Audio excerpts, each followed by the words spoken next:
Actually ये कहने का इनका तात्पर्य ये है कि हम आपके ऊपर ऐसे ही अत्याचार करते रहेंगे, बस अब अपने आप को हिंदू मान लीजिए। वो तो किसी ग्रंथ में हिंदू शब्द है ही नहीं। इन्होंने 10 लाख का इनाम रखा हुआ है कि हमको कोई हिंदू साबित कर दे कि हम हिंदू हैं, तो 10 लाख इनाम इस साधारण चेहरा का व्यक्ति देने के लिए आज तैयार है। देश के अंदर अगर जीना है, रहना है, तो हमें मतलब है संविधान से उस धर्म ग्रंथ को हमें क्या करना है। बिहार सरकार ने एक बहुत बढ़िया काम शुरुआत करी है कि जातिगत जनगणना जिस दिन होगा उसके बाद से देखिए कि देश के अंदर बहुत बड़ा मुद्दा होगा। नमस्कार, मैं ज्योति यादव आप सभी का नेशनल दस्तक पर स्वागत करती हूँ। मोहन भागवत जी का एक बड़ा बयान आया जिसमें उन्होंने स्वीकार किया कि ये जातिवाद का जो भी सिलसिला है वो ब्राह्मणों द्वारा शुरू किया गया था और अब वो चाहते हैं कि मात्र माफ़ी मांगकर सबको ठीक कर दिया जाए। इसी विषय पर चर्चा करने के लिए मेरे साथ दो दिग्गज लोग मौजूद हैं और कई सारे मुद्दों पर चर्चा करेंगे, क्योंकि जाहिर तौर पर इन दिनों देश में जिस प्रकार से अफरा तफरी मची हुई है, वो रामचरितमानस को लेकर हो या किसी की आस्था को लेकर, सारे सवालात करूंगी। हाँ जी, क्या कहना चाहेंगे आप?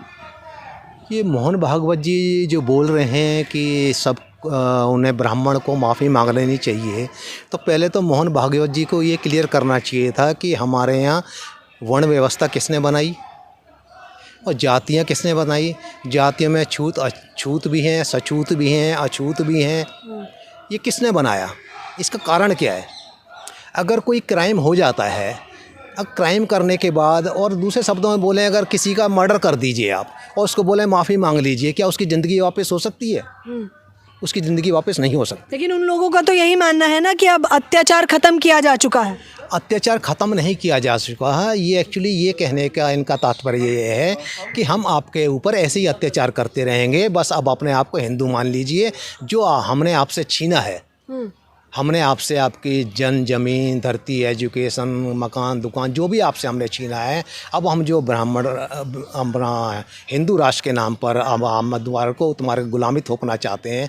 जो 5000 साल से हमने आपको गुलाम बना के रखा, आप उसको हमारी गलती मानने के बाद आप सब स्वीकार कर लीजिए। तो क्या दिक्कत है? फिर तो वही कहेंगे कि क्या दिक्कत है स्वीकार। पूरी बात सुन लीजिए। स्वीकार करने का मतलब है आप जैसी भी स्थिति में हैं, आप हिंदू स्वीकार करने के बाद आप ना शिक्षा की डिमांड करिए, ना नौकरी की डिमांड करिए, ना आप अपने सुप्रीम कोर्ट में जजों की बात करिए, ना हाई कोर्ट में आपके जजों की बात करिए, ना वाइस चांसलर्स की बात करिए, ना आप किसी स्कूल में प्रिंसिपल की बात करिए, ना टीचर की बात करिए, ना अच्छे स्कूल की बात करिए, ना अच्छे कपड़ों की बात करिए। जैसा हम रख रहे हैं, 3% ब्राह्मण जो हमें रखना चाहता है, वैसे आप रहिए।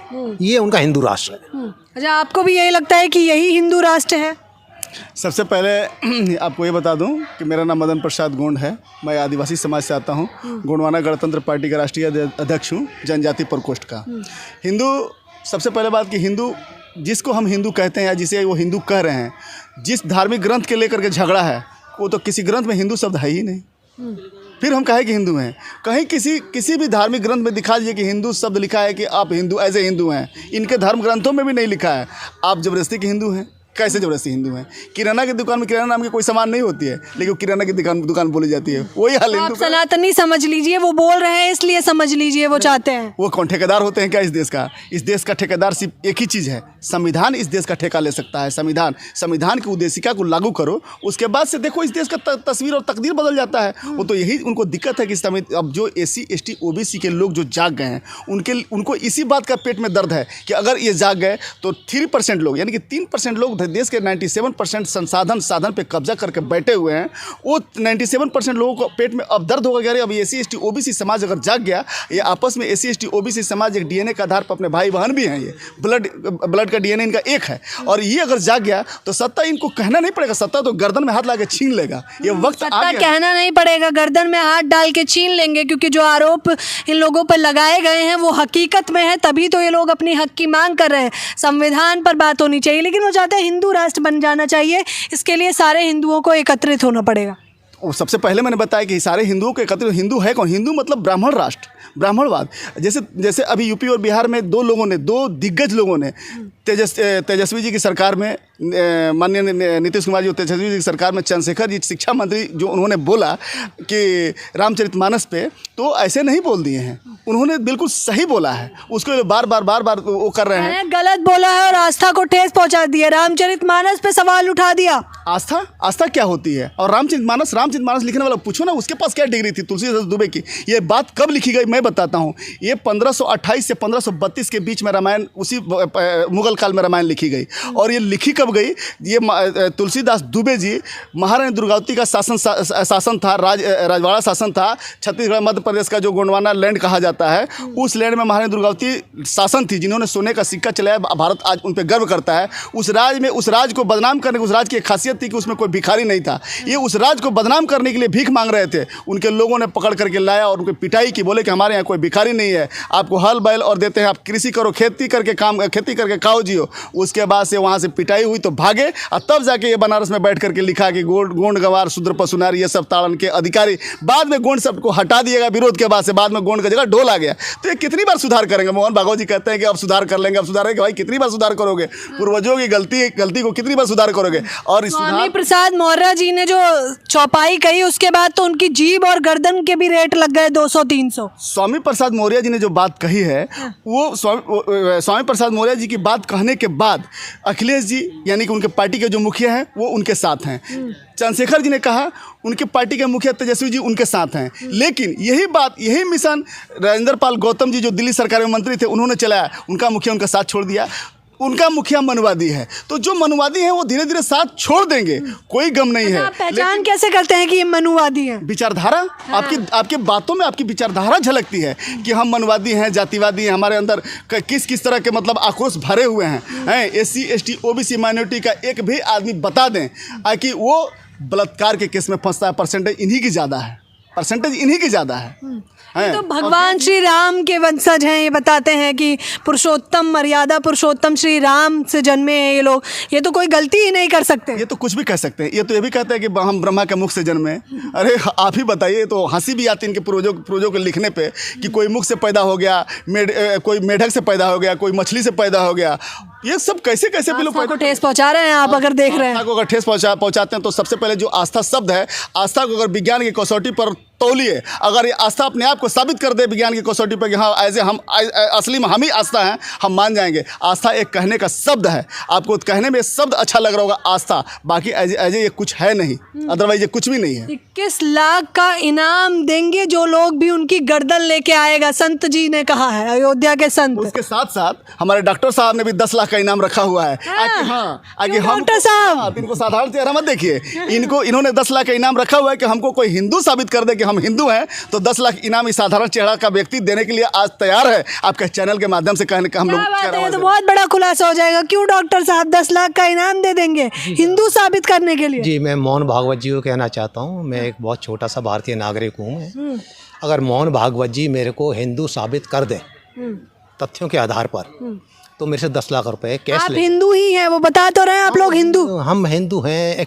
एक्चुअली क्या है, मोहन भागवत जी को हिंदू शब्द का छुपाते हैं, वो मालूम है उनको, और मालूम है क्या है वो हम बता देते हैं। हिंदू शब्द जो है फारसी शब्द है। ये हिंदू शब्द हिंदी का शब्द ही नहीं है, संस्कृत शब्द ही नहीं है, ना पाली भाषा का शब्द है।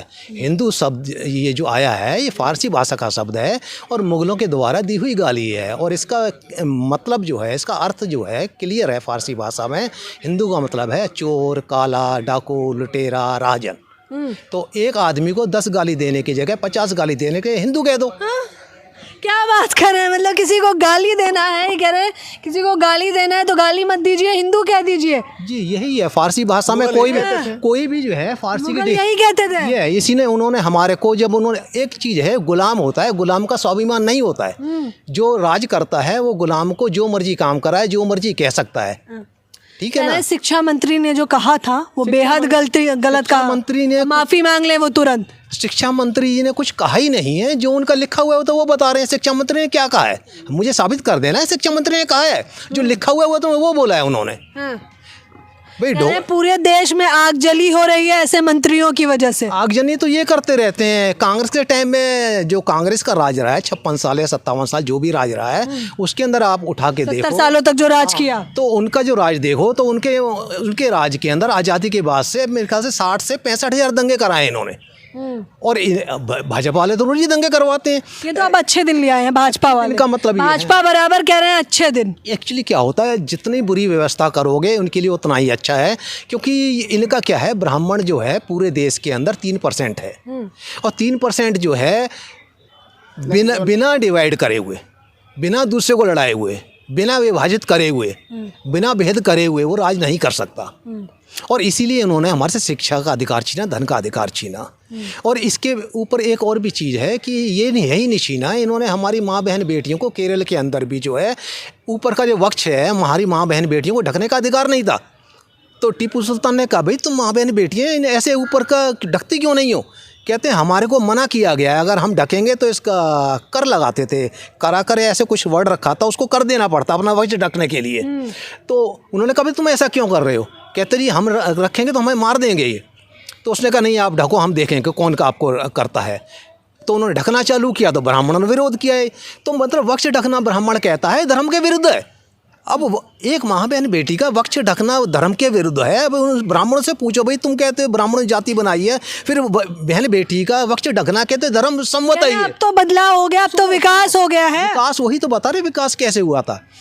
तो उस समय क्या हुआ, फिर टीपू सुल्तान ने उनको बोला भाई ऐसा मत करो तुम। वो नहीं माने, कहते धर्म सम्मत है, हम इन्हें ढकने नहीं देंगे। तो उस समय टीपू सुल्तान ने 800 ब्राह्मणों का कत्ल किया, 800, ये लिखा हुआ है हिस्ट्री के अंदर। तो वो फिर घबरा गए। घबराने के बाद जब उनको अपना वक्ष ढकने का अधिकार मिला, जो ब्राह्मण हमारी बहन बेटियों को, देश की 50% आबादी को ऊपर से वक्ष नहीं ढकने दे रहा है, तो उससे क्या उम्मीद करेंगे? वो माफ़ी मांग तो रहे हैं। मांगने का तरीका सुन लो ना। अब तुम्हारा गुजरात में जो दंगा हुआ था, वो जो लेडी है जिसके साथ रेपिस्ट थे, जो 11 को अरेस्ट हैं, जब उन्हें छोड़ा, बिल्किस बानो की बात कर रहे हैं, बानो की बात कर रहे हैं, तो उनको छोड़ने के बाद कहते हैं ये ब्राह्मण संस्कारी हैं ये। अब बलात्कारी, इनकी धर्म के अनुसार तो बलात्कारी संस्कारी है, तो इनका क्षमा मांगना भी संस्कारी हो गया। इनका बलात्कार कर दो, मार दो, क्षमा मांग दो। और यही इनका ये है। हुआ क्या है कि क्षमा क्यों मांगते हैं और गर्दन क्यों काटते हैं, बार बार ऐसा क्यों बोलते हैं? इनके उसमें लिखा हुआ है, धर्म ग्रंथों में लिखा हुआ है। शंभुक ऋषि की जो हत्या की थी, एक ब्राह्मण का बेटा बीमार पड़ गया, कहते वो प्रभु राम के पास चले गए। राम के पास चले गए, कहते जी मेरा बच्चा बीमार है, शायद कोई धर्म के खिलाफ हो रहा है। शंभुक ऋषि बेचारे ज्ञान का, धर्म शिक्षा का काम कर रहे थे।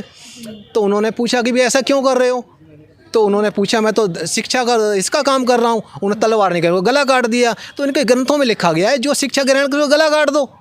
तो ढोल गवार शूद्र पशुनारी सकल ताड़ना के अधिकारी, इन लोगों ने पढ़ा है तभी सवाल पूछ रहे हैं। ये लोग पूछ रहे हैं कि जो लिखा है अगर वो गलत है तो उसे हटाया क्यों नहीं जाता, यही मांग है। नहीं हटाए, अब हटाओ या ना हटाओ, हमें उससे क्या मतलब? हमें उस धर्म से कोई मतलब ही नहीं है। हमें मतलब है इस देश के अंदर अगर जीना है, रहना है, तो हमें मतलब है संविधान से। उस धर्म ग्रंथ को हमें क्या करना है, उसको वो आपके लिए धर्म ग्रंथ है। गलत तो पढ़ाया जा रहा है, उससे विरोध तो होना चाहिए। हाँ, गलत पढ़ाया जा रहा है। तो देश की जनता अब जाग चुकी है। 85% लोग अब जाग गए हैं। जहाँ गलत होगा वो सीना तान के खड़े हैं कि भाई ये गलत हो रहा है, अब हम बर्दाश्त नहीं करेंगे। इसी बात का दर्द है मोहन भागवत। देखिए स्वामी प्रसाद मौर्य जी कह रहे हैं कि जातिगत जनगणना हो जानी चाहिए, जिसके बाद कई सारे लोग कह रहे हैं ये बांटना चाहते हैं इसलिए जातिगत जनगणना करवा रहे हैं। जातिगत जनगणना अगर हो जाएगी तो इस देश की आंखें खुल जाएगी। यही तो ये लोग नहीं चाह रहे हैं। बिहार सरकार ने एक बहुत बढ़िया काम की शुरुआत करी है कि जातिगत जनगणना जिस दिन होगा उसके बाद से देखिए कि देश के अंदर बहुत बड़ा मुद्दा होगा कि हम शिक्षा में कितने हैं, हम रोजगार में कितने हैं, हमारे पास जमीन कितनी है।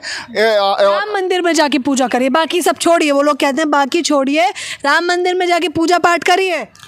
राम मंदिर में पूजा करिए। अरे भाई ये भारत माता की जय बोलते हैं। भारत माता की जय बोलते बोलते भारत के लोगों की इन्होंने खाल उतार लिया है। बिल्कुल भारत के खाल उतार। भारत के बजट को देख लीजिए, इस साल का जो बजट हुआ है, अमृत काल का बजट बोलिए उसे। 25 लाख करोड़ का बजट है, 11 लाख करोड़ लेकर के एक ही आदमी भाग गया। वाह, क्या बजट है और क्या आपके लोग हैं। अरे भाई इनके जितने लोग, जितने इनके इर्द गिर्द लोग हैं, सरकार के जो लोग हैं, आज के देश में लूट खसोट, SC ST OBC की बहन बेटियों का कहीं कत्ल है तो कहीं बलात्कार है, कहीं हत्या है। ये चाहते हैं कि और जोरों पर आए, लेकिन अब SC ST OBC समाज सड़कों पर उतर गया है। देश के कोने कोने में प्रोटेस्ट जारी है। और उसके बाद से ये समझिए कि दिशा निर्देश यूपी और बिहार से मिला था। आज़ादी के समय में भी गांधी जी ने नमक आंदोलन का जो शुरुआत किया था, चंपारण से किया था, वो बिहार ने दिशा निर्देश दिया। वो जातिगत जनगणना करवा कर बिल्कुल आज जातिगत जनगणना करा करके बिहार सरकार से जो लॉ चलेगी पूरे देश के अंदर 2024 में आप देखेंगे। माफी तो मांग रहे हैं, माफ कर दीजिए। माफी मांगे या कुछ भी करे, जनता को जागने का मौका अभी मिला है। जनता जिस दिन जाग करके धर्मशास्त्र को साइड कर देगी और धर्म के जगह, पाखंड के जगह संविधान को अगर हम ठीक से अगर प्रधानता देने लग गए, उसके बाद से 2024 में देखिए इनकी क्या दशा होगी। इनको छुपने का जगह नहीं मिलेगा, वो समय आ रहा है। SC ST OBC के लोगों जागो 85 मूल निवासी, यह नारा चल चुका है। ये नारा चल चुका है। आखिरी में आप क्या कहना चाहेंगे, क्या मांग है?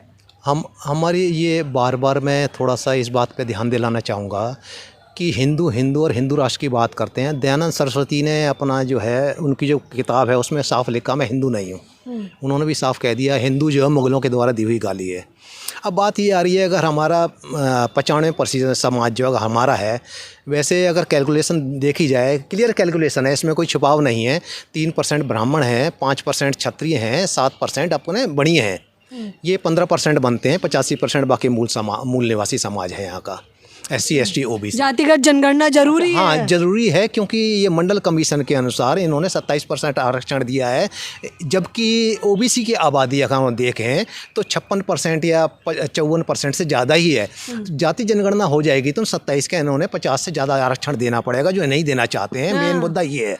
जनगणना हो जाएगी तो खुलासा हो जाएगा तो पता चल जाएगा जिसकी जितनी संख्या भारी उसकी उतनी हिस्सेदारी। यही मांग चलेगी। ये लोग संविधान से चलेंगे, ना कि किसी आस्था से। जाहिर तौर पर पढ़ लिख लिए हैं तो सवाल तो पूछेंगे ही और हक की बात तो करेंगे ही, क्योंकि संविधान भी हमें यही अधिकार देता है। इस पूरी खबर के बारे में आपकी क्या राय है मुझे बताना बिल्कुल ना भूलें। कैमरा पर्सन तौहीद के साथ ज्योति यादव, नेशनल दस्तक। नेशनल दस्तक की आपसे गुजारिश है कि अगर इसको बचाना चाहते हैं तो नेशनल दस्तक को सब्सक्राइब करने के लिए रेड कलर के सब्सक्राइब बटन को दबाएं, फिर बेल आइकन की घंटी दबाएं। नेशनल दस्तक को बचाने के लिए बहुत जरूरी है कि हर खबर को शेयर करें, लाइक करें, कमेंट जरूर करें।